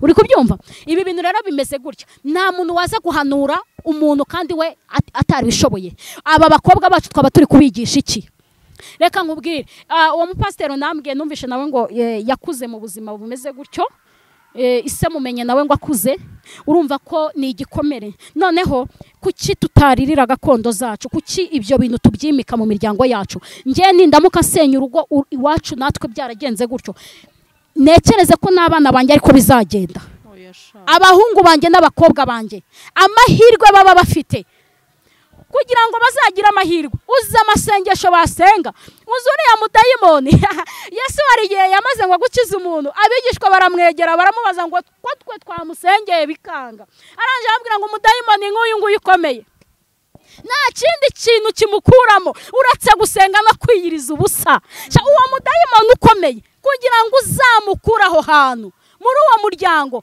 igisekuru cya gatatu amaze kugihirika gutyo cyangwa ari icya gatanu we icya gatandatu niwapfa kugihirika gutyo nawe gutyo kubera iki ngewe urugo ngewe nubatse si uko rutabamo ibibazo ariko ngewe ubwanjye ahubwo ndimo ndakreatinga igisekuru cy'abana banjye uri kubyumva kizaza ari kinyamugisha sinagize amahirwe yo gusengerwa na mama sinagize amahirwe yo gusengerwa na data ngewe noneho abana banjye bazakurire mu mugisha hari ijambo Apotre Gitwaza yavuze ejo bundi aravuga ngo iby'Imana ikubwiye niyo bitasohora kuri wowe bisohora ku bana bawe hari imigisha ndimo uyu munsi kandi atari yanjye ari ya data yari pasiteri kandi Imana yaramusezeranyije Gitwaza yivugira gutyo yarapfuye afata arabibona ariko ngiye Gitwaza mbirimo n'abana banjye kandi hari indi migisha myinshi Imana iri kumbwira rimwe na rimwe nkanabona ko izasohora no ku bana banjye uri kubyumva igihe cyose rero tureke kwiyoberanya muri aba bantu aya magambo bakoresha ntabwo amagambo y'ubwenge amagambo yubaka uretse ko nta ijambo ry'ubwenge no kumbwira se ngo nisibe ubundi nuzahariye umugabo atayibona ntago mbizi nuko baba bakubwiye icyo wewe ushaka njyewe nyeneye kumva ijambo riri butuma urugo rwanjye ahubwo ruhama nkubaka urugo rwanjye ahubwo rugakomera ijambo rimbwira ngo ihangane kwihangana n'umwami wacu Yesu yarageragejwe kandi ngo nta muntu ushobora guhabwa iri kamba atarikoreye ushobora kugeragezwa na mwene nyako cyangwa kugeragezwa n'umugabo cyangwa n'umugore wawe saba nuko mbana bananiwe ubundi barimo baragana hehe uyu munsi rero ntuze kumbwira rero ngo kuko wananiwe ngo uri bunyigishe weho ngo ngiye nshobore ntago biri bushoboke ari amagambo bayabona kugira ngo babone uko babaho imibereho yabo ni business zabo bakreatinze biriya nibyo bibabesheje biriya nibyo bibatunze ariko ntuze kuza kumbwira ngo ni ku mwami wacu avuga ngewe mvugisha ukuri uwabene nkataha hariya kwa Habimana Joel Prophet nkajya mu gipangu cyanjye Uwiteka yamaye nyinjira mu rugo rwanjye uri kubyumva umva umukozi akanzanira amazi ashyushye nkajya muri dushe nkagenda nkakaraba ubundi nkumva uko Yesu agira neza ubundi nangiza nkakubita amavi mu cyumba cy'isengesho mu cyumba hafi y'icyumba cyanjye mafite icyumba cya chapelle sengeramo nkabwira Imana nkayibwira nge ubwanjye twicaranye nkabwira ni ndondora umenye inkamba zose zivemo aho nagucumuye nicyo aho ntagenze neza hose umwami akaza kongera akagira atakansubizamo imbaraga mu bugingo ntabwo rero nzaza kuvugira umuntu runaka ngaha njye nta muntu wanumye abantu mwe muri abantu benshi barimo barakora amahano hanze, aramara kubyara abana 3, 4, 5 ikabibaye business ye, akahita arya umugabo umutima bagatandukana. Bamara gutandukana uti buri mwana azajya agenerwa aya ngaya, inkoni y'Uwiteka iraje. Nimwihanganirane, Satani yanga umuryango, niyo mpamvu buri munsi ahora ugera gusenyuka, ahora ni pipiniyera. Abo bana ubyaye bakeneye kubona urukundo rwa papa na mama, wiza kuba impamvu yo kugira ngo mutandukane. Niba kuremerera pfukama hariya, njye umugabo wanjye yigeze kundemerera, arandemerera ariko ndangije sinabibonye nk'ikibazo, ahubwo mbibona nk'igisubizo. Ndangije ndavuga ngo ahangaha niho Kristo agiye kunyambikira ikamba ry'uwihanganye, akanyita umugore w'ubwenge uzi kwiyubakira urugo. Rimwe na rimwe rega mwakire, rega n'abajyanama rega badakwiriye ku buzima bwanyu, mwihorere, gira gutya. Oya, gira inama, fata umuntu ubona harimo ko mwuka wo kubaka, kugira inama. Umugabo wawe agiye ufite umwana umwe, aguteye umwaku, yakwangirije seva, kwangirije amateka, arayangije. Wimwemerera rero ngo ayangize. Izirike kuri uyu mugabo Yesu, nta muntu wamwiziritseho ujya ukorwa n'isoni. Narabibonye we, narabibonye. Impamvu nuko baba bafite aho bagiye ahubwo. Ngenda senga nkabwira Imana, numva rero wa Mana we, ni cyagihe winjiraga kwa Lazaro wasanga amaze iminsi yaranutse yarapfuye, nanjye byanye ndabona bimeze nk'ibyapfuye, ngwino nanjye ubizure kugira ngo nkukorere nezerewe kandi nshima. Suko ibingibi nge nashatse nkiri muto, ubundi ngo imfubyi ubundi yumvira mu rusaku, kugiye kurira reka nkubwire, imfubyi yumvira mu rusaku. Hari amagambo wumva, hari amagambo ubundi Imana igenda ikugaburira kuko nta wundi muntu wo kugaburira uhari. Uwo mama wawe uri kugisha inama nawe umenye ko neza nawe yubatse na siko nawe baguruka. Rimwe na rimwe kubera ibikomere so yamuteye, ntago azakubwira ngo mwana wiyizire. Iyizire, igitanda cyabaho wagisize kirahari, n'ishukire cyabitse muri mari. Iyizire, urasubira kwa nyoko kwenda yiki mu izina rya Yesu, urajya muri geto kwenda yiki mu izina rya Yesu. Urara wikinisha aba bakozi b'Imana bari gusenya ingo, bakajya mu zindi. Uyu mwuka wo kurara bikinisha turawamaganye mu izina rya Yesu, turabyamaganye. Nta mukozi w'Imana wikinisha. None se yabigenza ate cyangwa yabikemurira hehe? Udasambanya nuko nyina bigenza. Wowe uri kumbwira ngo umuntu ngo niba ngo urugo rumunaniye ngo akiri mutoya, kuki rukunanira? Why not? Niba warahawe inkoni y'ubushumba, kuki Imana itagushingira igiti ikagushigikira? Ntabwo nzananirwa, naje hano mumbwira ngo nzananirwa, sinzananirwa. Mwaje mumbwira ngo vuga makeya ngo shasho mundi nabizakubaho, banega iminsi kandi abo ngabo niba abandi byananiye. Niba bikunaniye niwumve ko nabandi bizabananira. Hari abandi byakunze. Antoine Rutayisire yasazanye n'umukecuru we, kandi barashingira buri munsi, bafite abuzukuru bajya guhemba. Apotre Masasa asazanye n'umugore we. Why not? Ubundi igihe cyose bakubwira ngo ntibizashoboka kuba mu mwuka wo bidashoboka, korera muri dimensiyo yo hejuru yitwa birashoboka. Amen. Kandi byose bishobokera nde? Wizeye. Nimureke rero tuvane bidashoboka imbere yacu, ahubwo ibishoboka biba ari byo biza imbere yacu. Izingo Satani ari kwinjirira, uri gushaka urugo ruzima. Profete ndahari, umuhanuzi utavangiye, uri mu mwuka w'Imana, ufite ibyo yihangane akabishobora. Dusoza niki wabwira abadukurikiye ko nzi ko uyu munsi hari benshi bashobora kuza gutera amabuye? Benshi nyine baraza kunera amabuye kwa ko bananiwe. Nukwirata ejo abagabo ati nta formule nawe zaguta. Ndabizi izo comment rimwe na rimwe njya ubizi utase niba taranaye akagaruka, ubizi uta niba reka mbabwire buriya bajya bababwira njya numva ngo ahantu utaragera ngo ntukavuga ibyaho, ariko ayo magambo ubundi si Satani ubundi wayabahaye. Koze w'Imana twumvisha amagambo yubatse ubuzima bwacu. Bazigira inshuti n'abandi benshi barimo umwuka w'Imana ntabwo uzabumva bikururira abafana ahubwo azakubwira ijambo rya nyiri ijambo. Nimureke tuvuge ijambo rya nyiri ijambo bunarangiza riherekeresha umwuka wera. Ninkuramburaho ibiganza mu buryo bwo mu mwuka uherereye hari hose uzamura ibiganza byawe uvuge ngo nabonye Imana nyamana. Uzi ko ngiye nasengeye umudamu wari waratandukanye n'umugabo barakoze divorce bakongera gasubira mu murenge wowe. Oh wow, amen. Wowe urabizi ko ibyo bintu nabikoze muri Canada. Ubu ngubu ari sherishushu bongeye bakambikana impeta. Nicyo gikwereye mu miryango. Yaraje arambwira uti ndarambiwe ijoro wenda rirambiwe uti none Satani yaraneye. Uzi udafite umugabo waramwigeze abazimu bose bamarari ugira ngo ni wewe babashizemo. Abazimu bose b'ubusambanyi ugira ngo bose ni wewe babashizemo. Kandi umufite hari n'igihe wumva ari ibintu biri simple cyane, ariko iyo utamufite yarambwira guti nsengera abagabo bose ndabareba nkabona bameze nkumva ntago ari bo. Wansengeye uwo mugabo bamaze imyaka 10 batabana. Ndangije namubwira ni kuva wizeranye nanjye reka nze mamagana Imana yanumye mugiye kongera kubaka. Haleluya. Amen. Unyegere nkwereke chat ducata. Buri munsi arambwira uti urugo rwacu rwabaye n'urw'abageni kandi batandukanye bafitanye abana babiri. Tari kubungubu ntwita kabebe ndi kumva yirirwa zagakoraho agasoma twabaye bafiyanse Imana yaragira muhindurira ngaho mu myaka 10 barahuye bahurira muri supermarket arangije aramureba utari kubundi ko nashatse bikanga biranga na undi mugore nabonye ushobora kukuruta ubundi ko nta mugabo ufite ko wabyihoreye uti ngiye narazinutswe nabonye nta wundi mugabo nazabona nkunda nk'urukundo ugeze kunkunda bwa mbere. Mbona abandi bagabo bose bazaza kumfusha ubusa.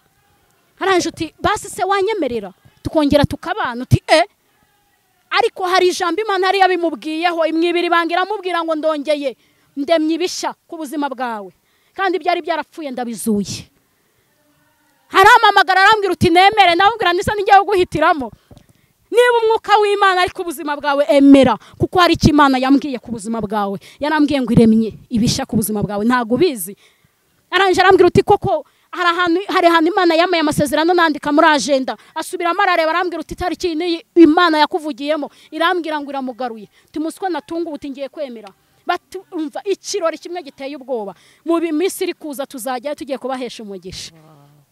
Vuga ngo tuzurira indege tujya kubahesha umugisha rwose. Uwo nguwo rero ntavuga ngo banyibye amafaranga ntavuga ngo umuntu ubwabyo gusa urugo rwongeruka nicyo ataguha.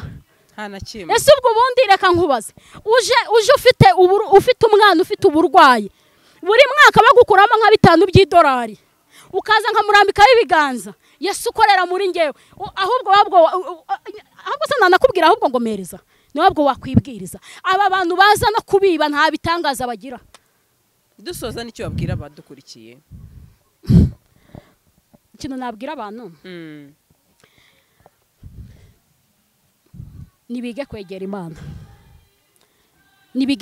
Imana kuko niba ijambo ry'Imana rivuga ngo amahoro Yesu aha abantu be ntagira akagero kandi ntarondoreka ajya humuriza abayafite utayata ntabwo yayakurwamo. Ni ukuvuga ngo nibegera Imana bayigira iyabo. Nuhura n'umukozi w'Imana aze ameze nk'uworosoraga wabyukaga wifata umukozi w'Imana nk'umupfumu ahubwo njye n'umuntu nsengera niyo mfasha amasengesho kwiriza ndamubwira nkabwira nubwo nawe utabishobora uraza kuza kugira gutyo urarya nimugoroba njye mfite 3 ntarya ariko weho basi urarya nimugoroba. Hoya nta mpamvu twigisha abantu gusenga no gushaka Imana kuko nabonye ari byo bikora. Kugusengera utazi Imana kugusengera udashaka no kuyimenya ukaza kumfumuzaho nibyo izakora nuzabihereza agaciro. Ariko ubu umwenda waguze uzi niyo ugiye kwicaza ahantu urahazi nubanza ukahungura. Iyo uciye ku biti nubanza ukagira gutya iyo waguhenze igiti kitawusharura. Niko rero n'umuntu waruhiye umugisha awufata uhereza agaciro wawuguhaye. Imana urayubaha cyane ukavuga ngo n'umwana wanjye mbyaye azubaha iyo Mana. Aburahamu Aburahamu araga urubyaro rwe Imana. Abwira Salomo aramubwira ngo ujye wubaha Imana ya so. Iyo yakoreraga bariyo nawe uzakorera, kubera ko nyine yayikoreye. Abantu reka mbabwire ngo nimushake Imana bigishoboka kandi bikiri bugufi. Iyi minsi uko Satani ari gukora cyane, nawe kora cyane, nawe ushakisha Imana. Muve mu magambo, va mu magambo, kwirirwa uri mu makimbirane, kwirirwa utukana, kwirirwa utongana, kwirirwa ugambana, ugira ute, nta gaciro. Ijambo ry'Imana rivuga ngo nta muntu ukomezwa no gukora ibibi, kandi umuzi w'umukiranutsi ntuzarandurwa. Amen. Umuntu yakora ibyiza. Abanyarwanda bo bavuze kuva kera ngo gira neza wigendere, ineza uzayisanga imbere. Nabonye Imana ibana nanjye ndi kubyara umwana wa 4. Satani akubita agatoki ku kandi arambwira ngo ntago ndi bumubyare. Nanjye ndanje ndamusubiza ngo ndamubyara, kuko ari data wabyemeye ko nza kubyara. Ndamubyara. Umwana wa 4 namubazwaho inshuro enye. Inshuro enye bambaga, bageraho bananirwa ikinya bashyira hariya. Kuzajya bambaga numva. Ariko ndababwira ngo wasinye ko ntari bubyara ariko ndabyara. Umva izo mbaraga zituma umubyeyi abyara. Satani yasinyije ko atari bubyare. Bakambaga kana baganga bakagera ngo bagatangaza akavuga ngo arapfuye. Njya muri koma nanga kugaruka. Haleluya. Ariko ndimo ndatemberezwa, ndi kubwirwa amakuru mashya. Irambwira ngo ndagutumye ngo genda uvuga nawe ushize amanga. Amagambo uzanyumva kuri kamera ni amagambo atajenjetse. Mwebwe mushaka ibyo mushaka, gushaka babazunguriza ibibuno, ariko ibyo ngibyo isi zashirana nabyo. Mushaka ubwami bw'Imana no gukiranuka kwayo, ibindi byose muzabyongerezwa. Urakoze cyane. Hanyuma hari umuntu ushaka kwifuza kuvugisha, sinzi niba ujye utanga nimero yawe cyangwa se wamurangiraho yakubona. Nimero yanjye ndayitanga, kandi umenya nawe ujye ushyira nawe ku kiganiro. Nta kibazo. Kuko hano hari n'abantu mu mwaka hashize umwaka n'amezi nkangahe, hari abantu bavuye muri Australia baraza turababatiza, tubajyana kuri hoteli iri hano Nuza.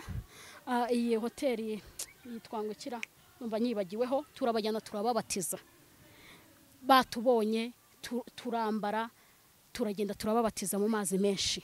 N'uyu munsi wa none bari gutegura kuzakora umurimo hariya, kuko bafite itorero rinini ry'abantu babakurikirana. Twabyaje ubutumwa kandi bari mu mwuka w'Imana.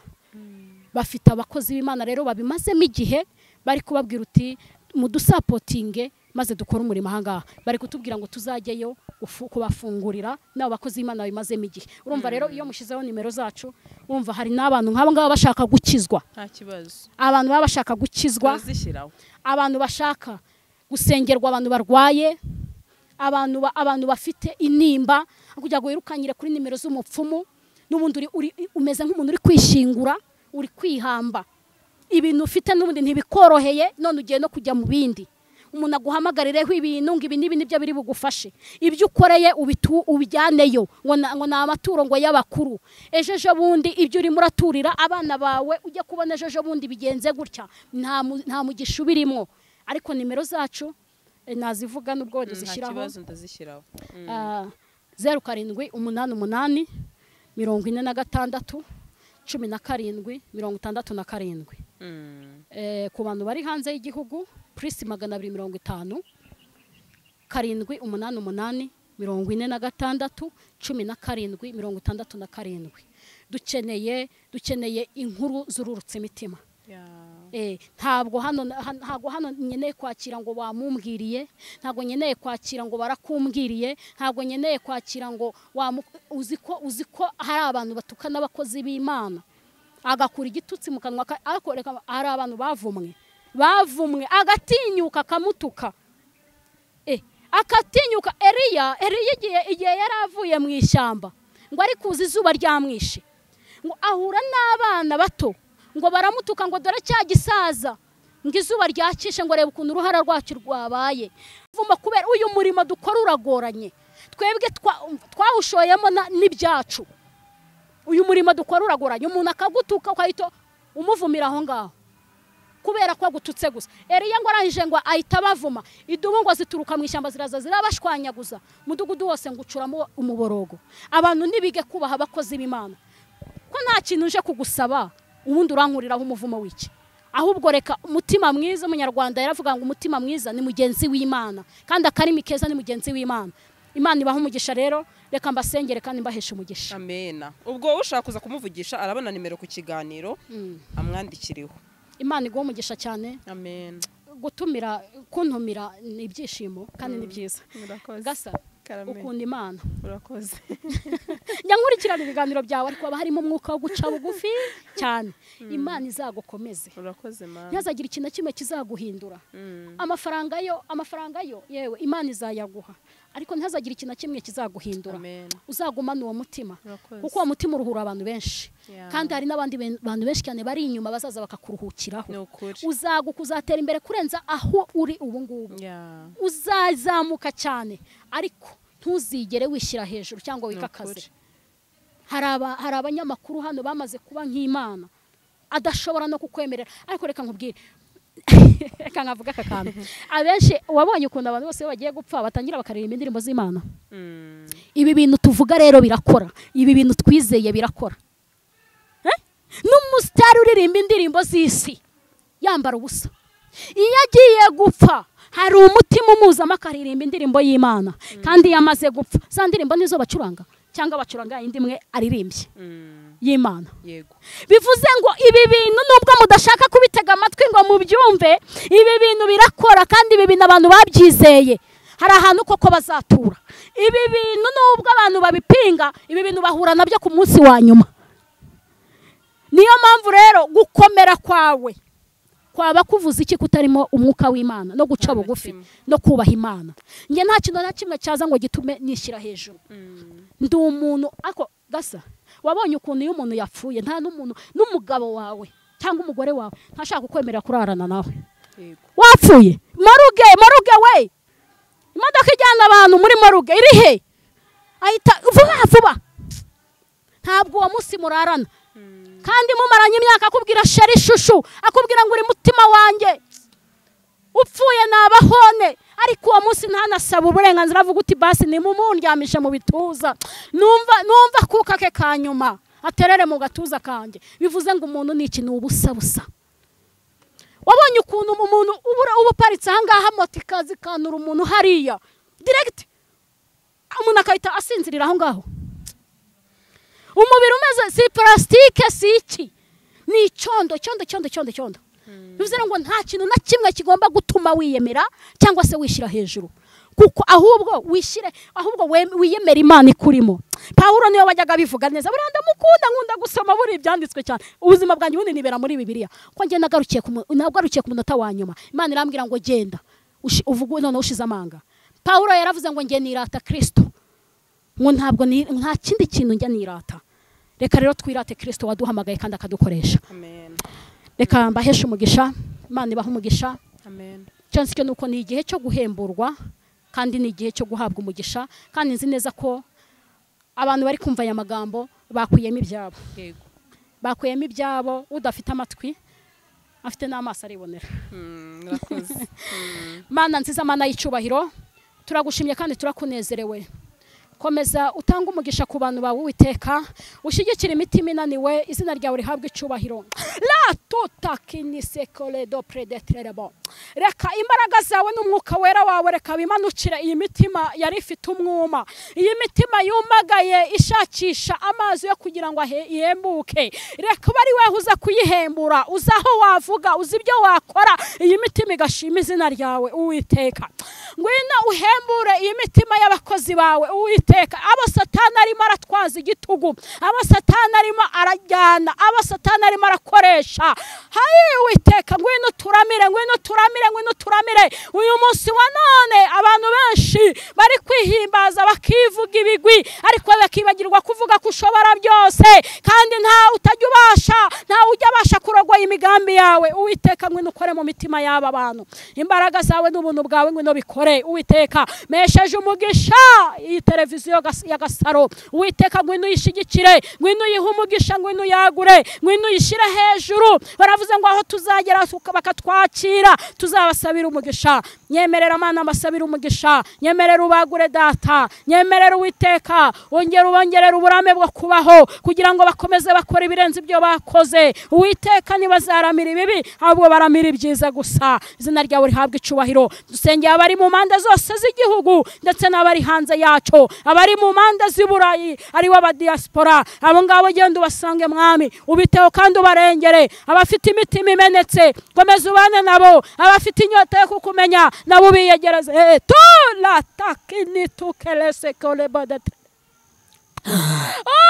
Witeka ngwina baragukeneye, hari abamaze igihe kinini cyane barira, hari abamaze igihe kinini cyane bafite agahinda, hari abamaze igihe kinini cyane bakwifuza.